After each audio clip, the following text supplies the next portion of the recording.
siang. Sudah siap untuk ibadah hari ini? Udah mandi belum? Ya kita sekarang mau ibadah. Kalian nggak boleh ada yang makan atau minum atau tiduran ya.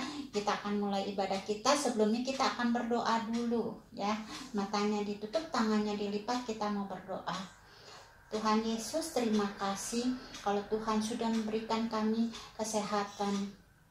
Tuhan sudah menjaga kami. Sebentar kami mau memuji nama Tuhan. Kami mau berterima kasih atas kebaikan Tuhan. Kami mau mendengarkan firman Tuhan.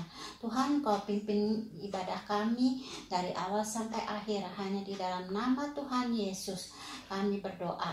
Amin. Ya, sekarang kita mau nyanyi lagu Halo Halo Hello Hello Ola Ola. Bisa nggak? Ya.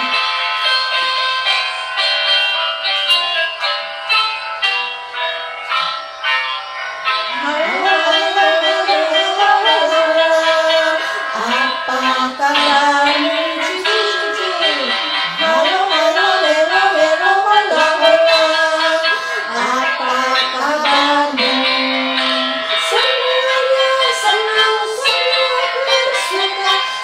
Selalu ada Yesus. Jangan kamu sedih, jangan kamu susah, sebab Yesus besertamu. Halo halo hello hello hola hola. Apa kabarmu? Cucu. Halo halo hello hello hola hola. Apa kabarmu?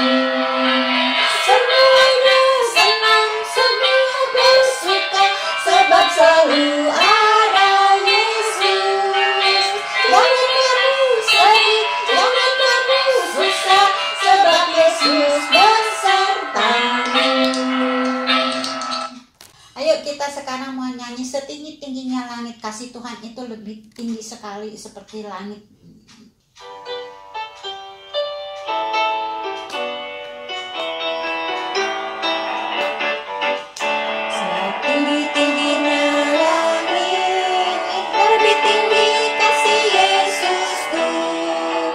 Sedalam-dalam lautan, lebih dalam kasih Yesusku.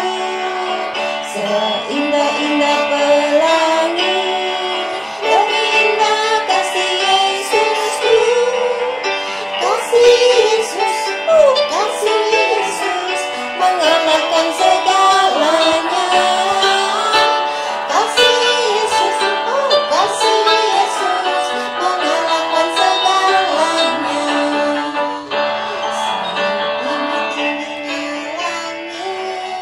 Lebih tinggi kasih Yesusku. Sedalam-dalam lautan, lebih dalam kasih Yesusku. Seindah-indah pelangi, lebih indah kasih Yesusku. Kasih Yesus, kasih Yesus, mengalahkan segalanya. Kasih Yesus, kasih Yesus, mengalahkan segalanya. Adik-adik, saatnya kita mau nyanyi Aku Anak Terang. Sebagai anak-anak Tuhan, kita harus menjadi terang dimanapun kita berada.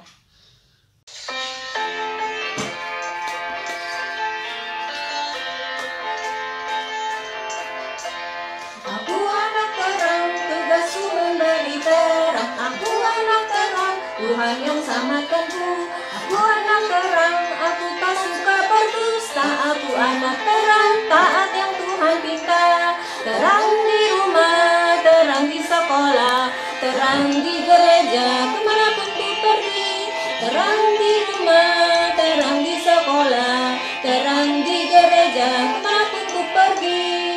Aku anak terang, tugasku memberi terang. Aku anak terang, Tuhan yang selamatkanku. Aku anak terang, aku tak suka berdosa. Aku anak terang, taat yang Tuhan pinta.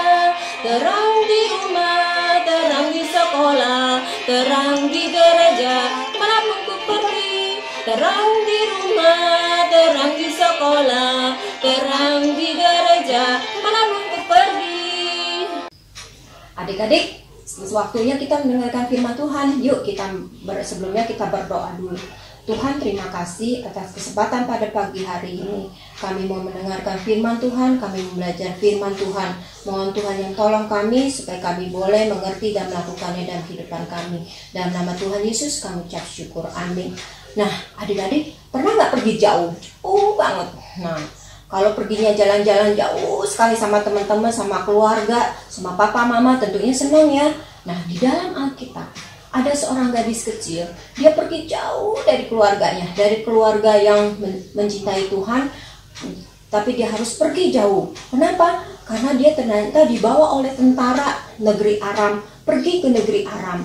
Di sana dia berjalan kaki sampai ke negeri Aram. Di sana ngapain dia? Ternyata dia dijadikan pelayan atau pembantu dari keluarga dari panglima, yaitu panglimanya namanya Bapak Naaman. Di sana dia dijadikan pelayan. Nah, dia merasa sedih, merasa jauh dari rumahnya.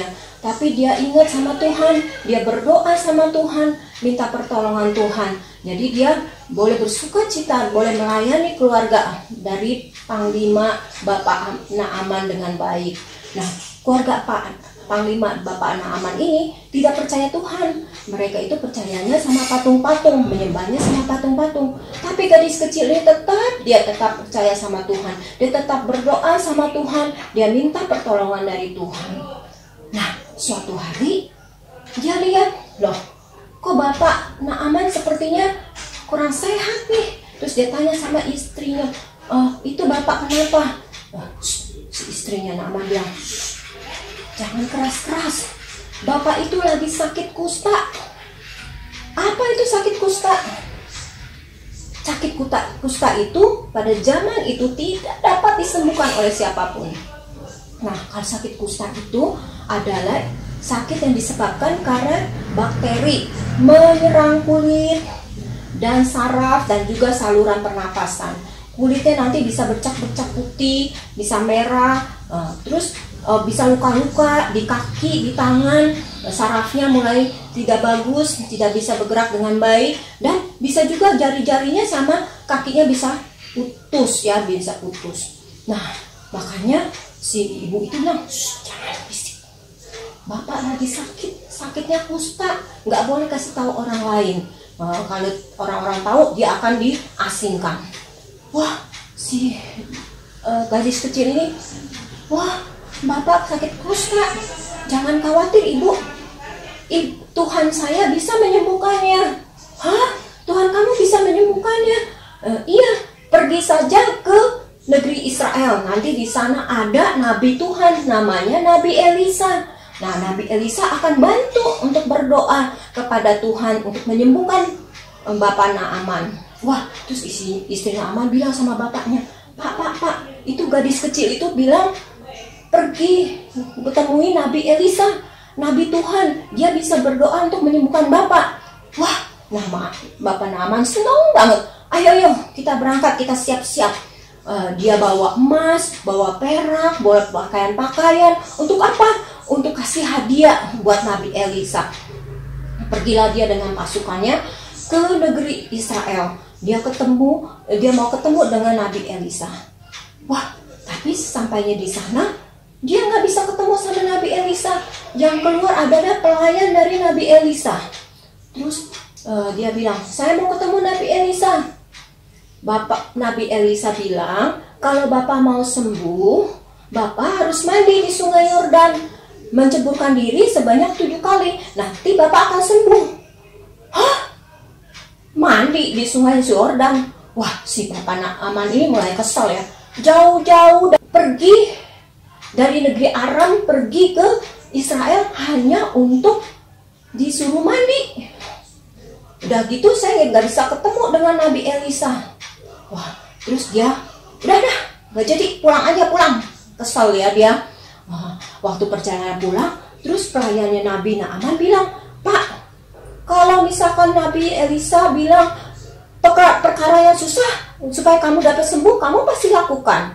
Ini cuma hal yang gampang, cuma mandi di sungai Yordan sebanyak 7 kali, kamu pasti sembuh. Kenapa kamu nggak mau lakukan? Lakukan saja Pak, nanti kamu bisa sembuh. Wah, si Pak Naaman pikir, oh iya juga ya, penyakit saya susah sekali disembuhkan. Ya, kalau gitu saya mau.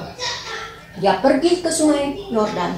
Walaupun dalam hatinya, wah sungai di negara saya tuh lebih bagus daripada sungai Yordan. Tapi ya udah, saya mau supaya saya sembuh. Nah, dia pergi ke sungai Yordan. Dia menceburkan dirinya sekali ke dalam air Yordan. Wah, mana kulit saya masih merah-merah putih, masih kaku-kaku badannya, belum sembuh. Ceburin lagi sekali lagi, 2 kali, 3 kali, 4 kali, terus wah belum sembuh juga. Kata pelayanan Bapak Naaman, Pak, 7 kali, ini Bapak baru 4 kali, masih kurang. Ceburin lagi sekali lagi, 5 kali, ceburin lagi ke dalam sungai Yordan 6 kali, sampai ke 7 kali. Begitu 7 kali dia keluar dari air, dia lihat, wah kulitnya sudah bersih. Dikatakan seperti bayi yang mulus, udah nggak ada lagi sakit-sakit, tangannya juga udah enak, kakinya udah enak bergeraknya. Dia bilang, wah benar-benar Tuhannya mereka itu Tuhan yang berkuasa, Tuhan yang hidup. Oh, dia senang sekali. Dia pergi ke rumahnya Nabi Elisa lagi. Nabi Elisa, saya mau kasih kamu hadiah karena kamu sudah menyembuhkan saya. Saya bawa emas, perak, dan baju-baju untuk kalian. Tapi Nabi Elisa bilang, tidak, bukan saya menyembuhkan kamu. Yang menyembuhkan kamu adalah Tuhan. Oh iya benar, Tuhan kamu benar-benar hidup dan berkuasa. Mulai saat ini saya tidak mau lagi menyembah patung-patung. Saya mau menyembah Tuhan kamu yang hidup. Nah, terus si Bapak Naaman ini dengan pasukannya pulang ke rumahnya dia di negara Aram. Ya, di sana dia tuh senang sekali tuh sampai ketemu gadis kecil itu. Ketemu gadis kecil yang di rumahnya yang jadi pelayannya. Dia bilang, terima kasih ya, kamu sudah memperkenalkan saya dengan Tuhan kamu. Mulai saat ini saya akan berdoa kepada Tuhan kamu. Tuhan kamu adalah Tuhan yang berkuasa. Nah, adik-adik, tahu nggak apa yang telah dilakukan oleh pelayan kecil, gadis kecil itu? Dia berani untuk menceritakan tentang Tuhan kepada orang lain. Dia mengasihi keluarga di tempat dia ditempatkan. Walaupun dia jauh dari keluarganya, tapi dia mengasihi orang di sekitarnya dia. Dia mau berani untuk menceritakan tentang Tuhan. Nah, kita juga bisa seperti itu. Kita pakai mulut kita, bukan untuk marah-marah, bukan untuk ngambek-ngambek, bukan untuk berkata-kata yang tidak baik atau berkata-kata yang kotor, yang menyedihkan orang lain.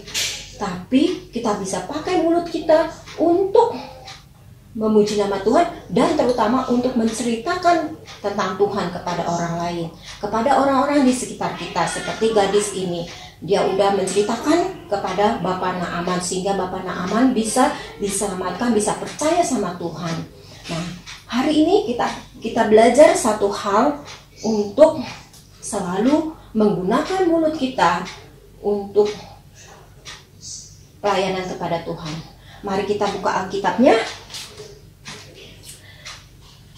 Judul cerita pada hari ini adalah Gadis Kecil Pelayan Naaman.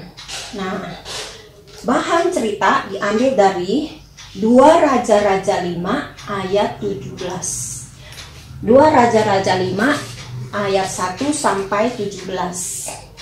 Diulang ya, judul Gadis Kecil Pelayan Naaman. Bahan cerita dari 2 Raja-Raja 5 ayat 1 sampai 17. Ayat hafalan diambil dari Mazmur 18 ayat 2. Aku mengasihi Engkau, ya Tuhan kekuatanku. Aku mengasihi Engkau, ya Tuhan kekuatanku. Yuk hafal yuk. Aku mengasihi Engkau, ya Tuhan kekuatanku.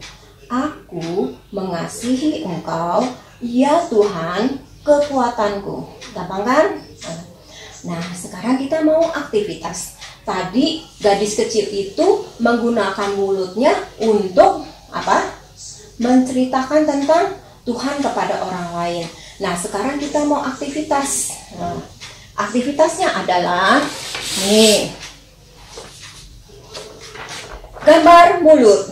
Oh, mulutnya gede sekali ini, dibukanya besar sekali sampai giginya kelihatannya.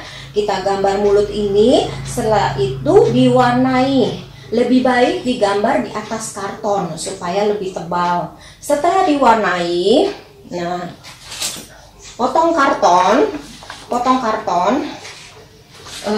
seperti tangkai ini dipotong. Nah, setelah itu ditempel di belakangnya. Nah, mulut tadi digunting. Nah, jadinya akan seperti ini. Nah, ini adalah mulut yang besar, bukan dipakai untuk berkata yang tidak baik, tapi berkata-kata untuk menceritakan tentang Tuhan.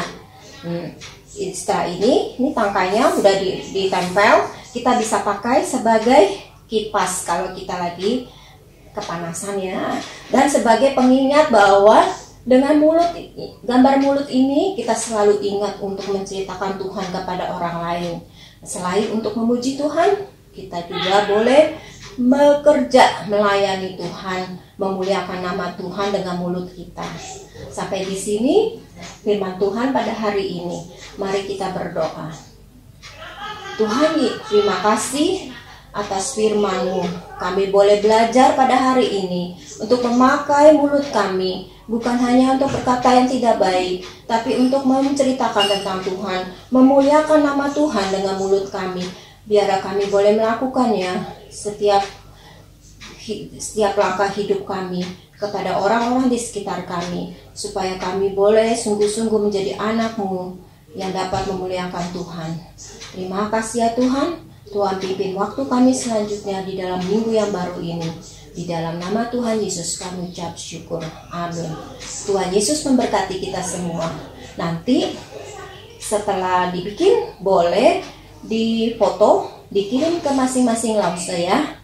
Nah, Tuhan Yesus memberkati kita semua. Selamat melayani Tuhan dengan membuka mulut kita untuk menceritakan tentang Tuhan. Adik-adik, saatnya sekarang kita mau memberikan persembahan. Ya, masukkan uangnya ke dalam amplop, nanti minta tolong papa atau mama untuk transfer ke rekening gereja.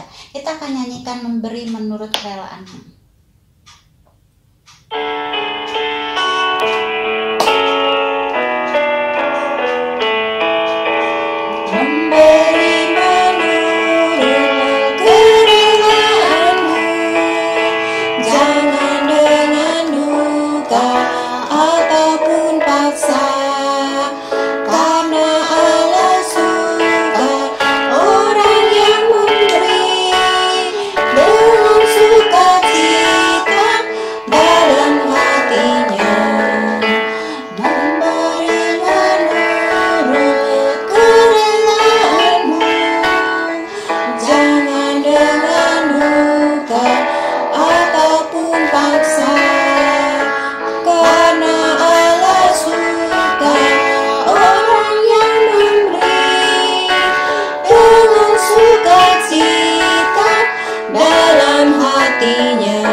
Tuhan Yesus, terima kasih untuk berkat yang sudah Tuhan berikan melalui Papa dan Mama kami. Sekarang saatnya kami memberikan persembahan, biar persembahan ini boleh dipakai untuk pekerjaan Tuhan. Terima kasih Bapa, hanya di dalam nama Tuhan Yesus kami berdoa. Amin. Adik-adik, saatnya kita akan mengakhiri ibadah kita. Sebelumnya kita akan nyanyi Bapa terima kasih.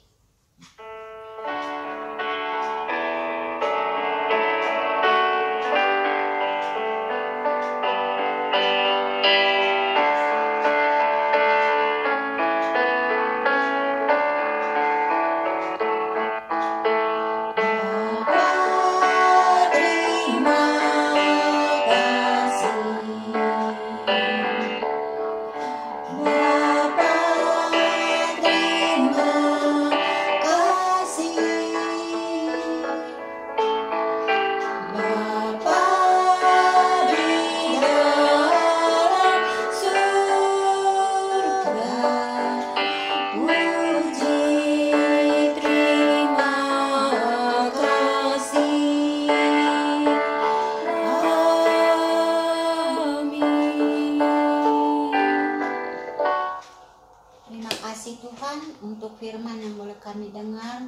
kasih Tuhan kami boleh memuji nama Tuhan. Tuhan, biarlah firman kami dengar, kami boleh ingat dan kami boleh lakukan. Terima kasih kiranya Tuhan juga memimpin kami pada minggu yang baru. Biarlah kami boleh belajar di rumah dengan baik, kami boleh bermain di rumah, dan Tuhan juga berikan kami kesehatan untuk boleh minggu depan kami boleh kembali beribadah. Terima kasih ya Tuhan, hanya di dalam nama Tuhan Yesus kami berdoa, amin. Adik-adik jangan lupa ya, minggu depan sekolah minggu tetap jam 11 ya. Kalian jangan lupa persiapkan diri kalian untuk mengikuti setiap minggu sekolah minggu ya. Sampai ketemu minggu depan.